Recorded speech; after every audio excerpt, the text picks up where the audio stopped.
Hey everyone, I felt like there was an important lecture missing from this module and I wanted to go ahead and add it to our class. This is a question that often comes up as people study different extremist groups. What is the difference between ISIS, the Taliban, and Al-Qaeda? And certainly there are other groups out there, but these are the three main ones that often come up in this class and that students don't really know how they relate to each other. So I thought a set of slides briefly outlining some of how the groups emerged, what they're about, and where they exist today may shed some light on this. So first, let's jump into these groups, right? So we have, we call them so-called Islamic State. They still go by ISIS. You may also hear them called ISIL. We have the Taliban and we have Al-Qaeda. They are all radical jihadist groups, but they really are not all the same. However, although broadly speaking they share a similar ideology, their views actually differ significantly. So much so that the three groups have often found themselves in conflict with one another and taking each other's fighters. So taking each other's territories. That's another example of how they've done that. But what are the differences between these three prominent terrorist organizations? Let's get into the details. So first, Al-Qaeda, and you'll remember from your readings in the Hoffman text, this refers to the base, or literally translated as foundation. Al-Qaeda follows Wahhabism, an extreme form of Sunni Islam that insists on a literal interpretation of the Quran.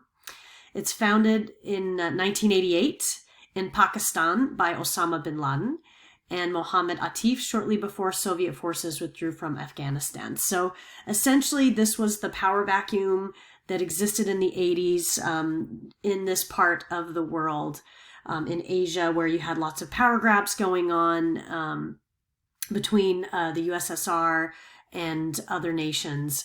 So if you want to get more into that, it's good extra optional reading that you may want to do to get more of the context of the emergence of this group that was kind of coming out of a power vacuum. So that is one of the similarities these groups have.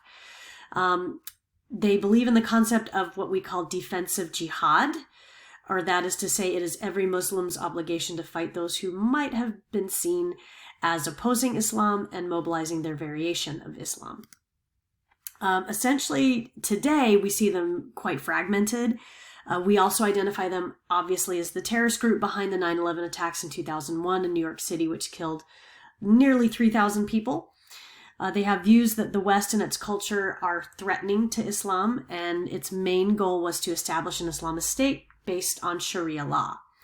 Experts argue that Al-Qaeda has fragmented over the years into a variety of regional movements that really have little connection with one another, so it's kind of still out there in some small forms, but not widely found. We'll move into the Taliban, which is, again, much more prominent and very different today than it was many years ago. So the Taliban literally is translated to student in Arabic. So it came to prominence in Afghanistan in the autumn of 1994 and governed in the country for 5 years, from officially 1996 to 2001. Many of their principles stem from the traditional Pashtun tribal way of life in Afghanistan, and they practice branches of Sunni Islam. It's widely speculated that the group first emerged from religious seminaries, which preached a strict variation of Sunni Islam, and that's where student comes from, is from those religious seminaries or schools. Originally, they promised to restore peace and security via Sharia law to the Pashtun areas of Pakistan and Afghanistan. And on and off, you can say, looking academically at it, they have not done that and have done that. It's a mixed bag of the results.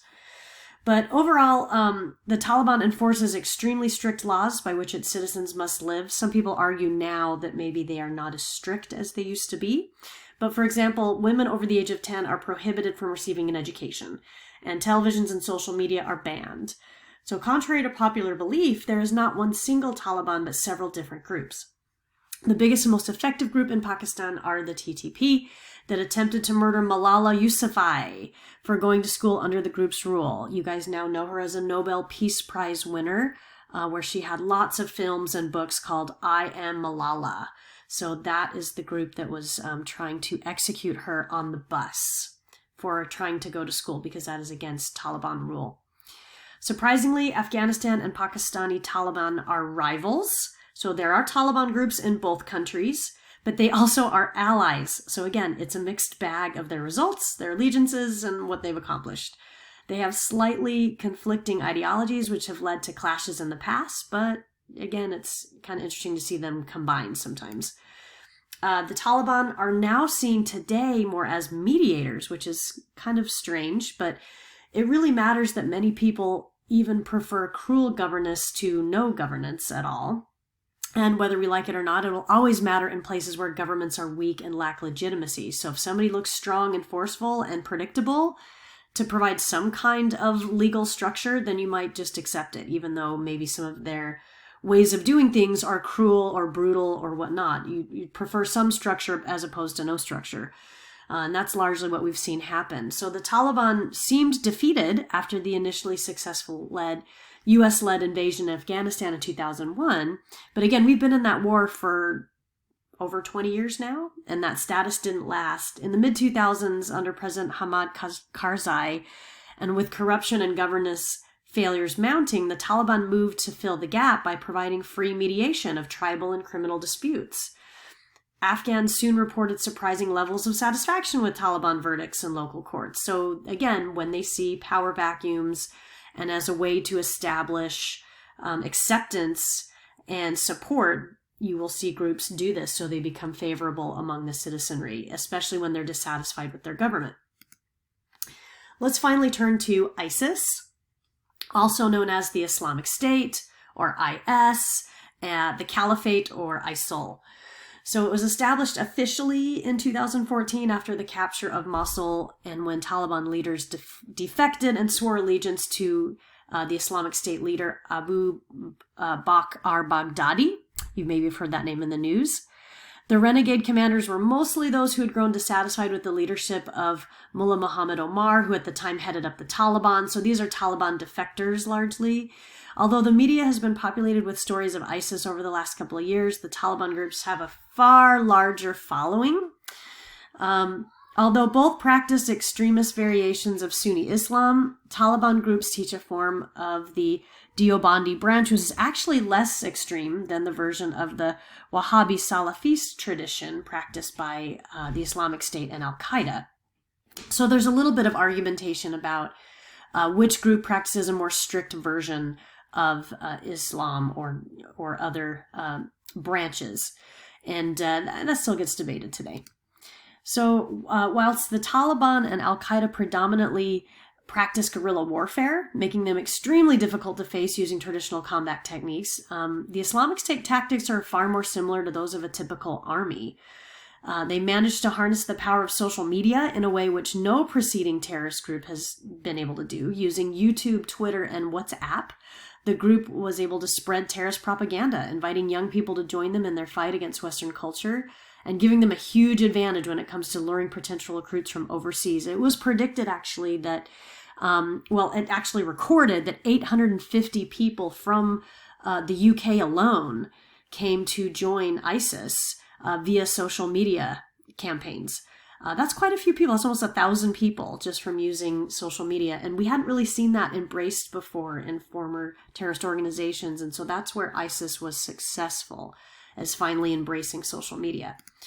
ISIS also was successful in some aspects as a state builder. So this is kind of the interesting background here. So ISIS had a distinctive interest in state building, having things like coining money and trade, traffic, police, charity work, judicial systems, hospitals, and agriculture. It had an interest that was reflected in the group's propaganda and that was easily observed.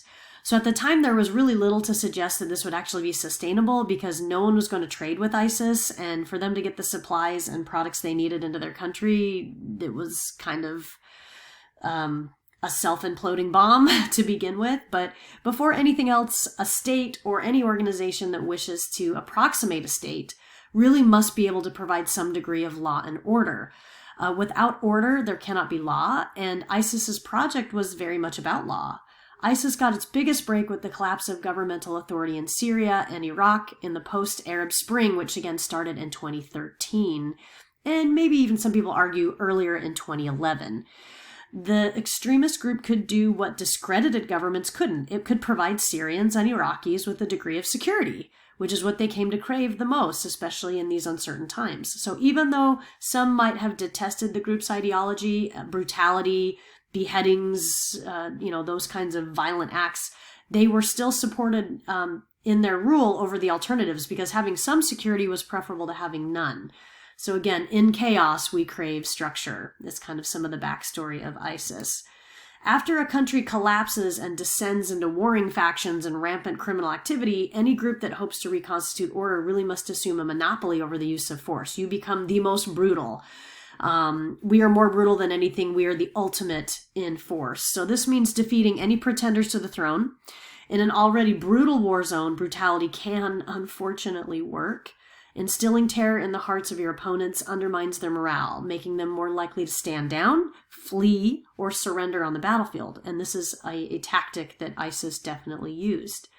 ISIS began a serious effort to institutionalize a new order. As long as you're able to present yourself as a somewhat better alternative to absolute chaos or sectarian repression, then you can hold on to power, not necessarily in spite of brutality, but because of it.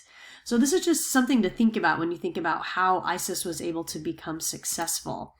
But overall, let's just round out this discussion of Al-Qaeda, ISIS, and the Taliban with some of where we're left in counterterrorism policy. So this is sometimes where we get it wrong. So terrorism was dealt with in a void, as if groups like ISIS or Al-Qaeda or the Taliban actually just fall out of the sky, out of place and out of time. They land somewhere. But we fail to recognize that they are very much products of their context. The two countries where ISIS gained the most territory were the two countries most plagued by civil war and governance vacuums. So emphasizing counterterrorism as simply a goal of foreign policy really gets something rather fundamentally wrong about counterterrorism. The emergence and growth of terrorist groups in particular places at particular times is a product of other factors. And those other factors will have to be addressed at some point. So this is where the sociology, the political science, the history, the anthropology, the criminology, culture studies, linguists, geography, religious studies, they all come to a flashpoint, right? You cannot fight terrorism just by fighting terrorism. And to think that you can is really an illusion that has really hobbled U.S. policy in the Middle East and South Asia when we've tried to defeat violent groups. So again, this is just kind of some policy perspective at the very end, that we really have to get after the contextual factors where these groups emerge and where they're successful, and recognize why they're successful to better determine a strategy and approach that can lead to a more peaceful resolution. So hopefully this was helpful at getting after ISIS, Al-Qaeda, and the Taliban, and putting some distinctions between some of them, as well as maybe even some similarities. But other than that, I hope you enjoyed the presentation, and we'll see you next time.